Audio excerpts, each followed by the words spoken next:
Hey everybody, this is Brian from Khaki Shorts. Sarah and I recently applied for and were approved for our 90-day retiree visas in Thailand.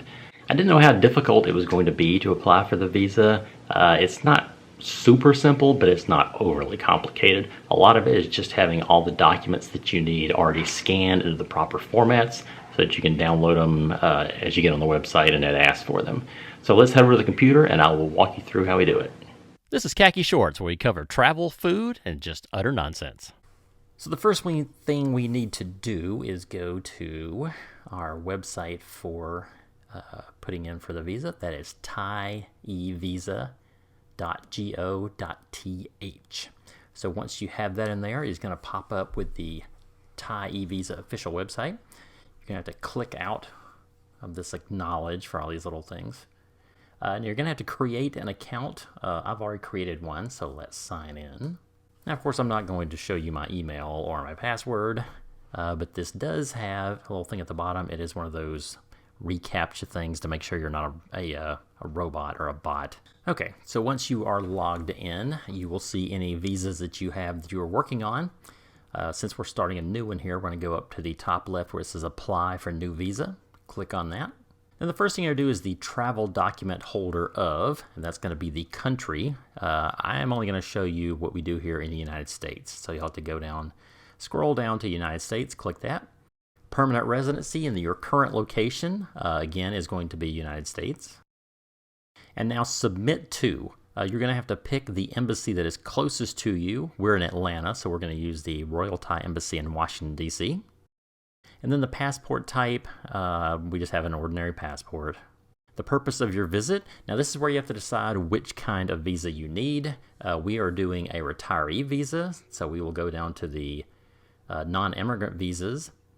And we're going to choose the one that says retirement, pensioner age 50 or above with a state pension who wishes to stay in Thailand for no longer than 90 days.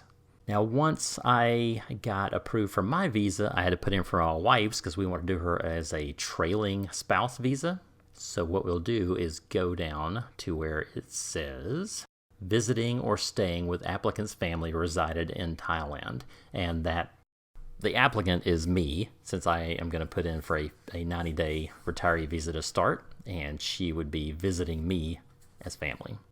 And the reason that we do that is so that when we get there, I can do a 1-year extension as a retiree, and then she can do a 1-year extension as family or a trailing spouse. And the reason you do that is so you only have to put one time the $800,000 baht in a bank to hold. If you didn't do that and you both put in for a retiree visa, you would both have to put in $800,000 separately. So number of entries. You can do multiple, which means you can go in and out of the country as many times as you want during that 90 days. We're not going anywhere for the first 90 days. We're going to be there, so we'll just put one single entry. And you can buy extra ones at the airport if you needed, if you had to leave.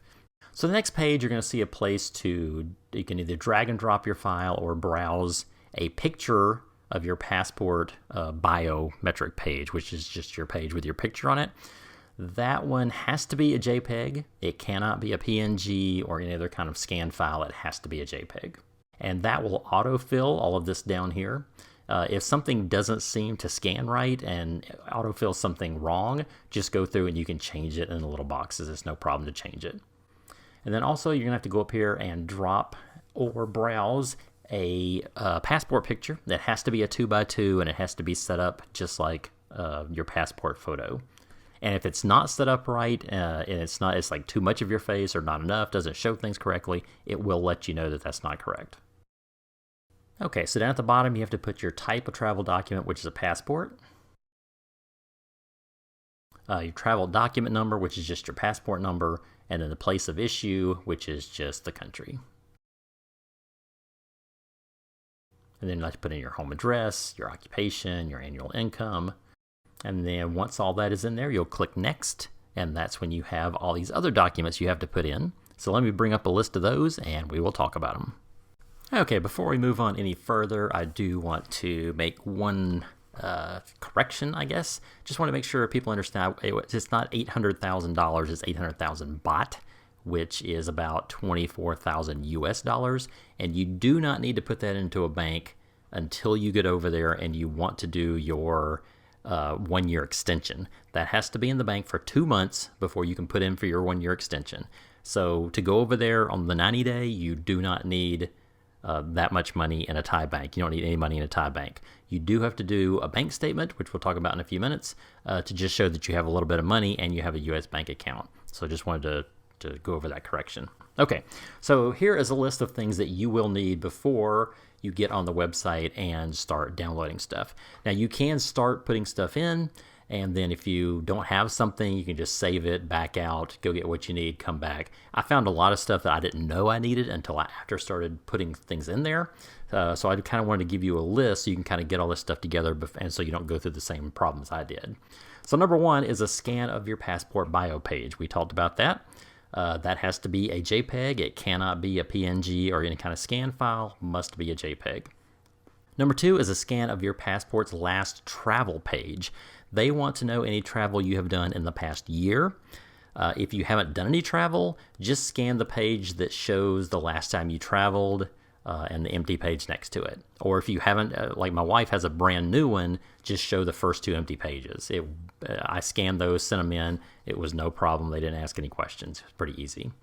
Number 3 is the 2x2 passport photo. We talked about that. It has to be a 2x2, and it has to be in the passport form with a white background, showing your face a certain amount. There are a lot of little apps you can get on your phone that will do that for you. It's pretty simple.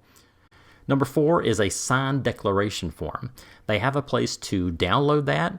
You will have to sign it, scan it, and then attach it in the correct place. All this declaration form is you saying that you understand that all the information you are putting in is correct to your knowledge. So number 5 is a copy of your flight confirmation. So you're going to need your flight in to the country before you can put in for your visa. We've already done Singapore Air. We're flying from Newark, New Jersey to Singapore and then on another short hop over to Phuket, Thailand. So just download a copy of that, and that will be put in just to see where you're flying into the country. Number 6 is a copy of your bank statement. The easiest way is just to do your last monthly statement. Most people don't actually get one in the mail anymore, but you can download it off of your bank's website. They have a minimum amount they want to see in there. I think single people is $700 and couples is maybe $1,400 or $1,500. They just want to make sure that you have enough money when you get over there that you're not just going to, fall off the map and now you're a problem in their country without any money. That's all that is. Number 7 is a scan to prove your address. I actually just put in my bank statement because it had my name and our address on it. So I think they just want to see that you're living in the country that you are applying at. So that's pretty simple. I didn't have any problems with that. So number 8 is a copy of your travel medical insurance that covers COVID.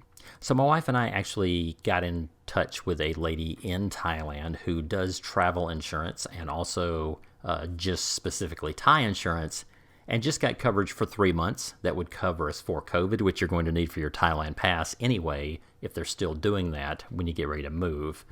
It's not super expensive. I think ours was less than $200 for each month. And that covers you for most everything except for motorbike accidents. So just heads up on that one. We bought ours through Tune, I think is the name of the company, which is a Thailand company.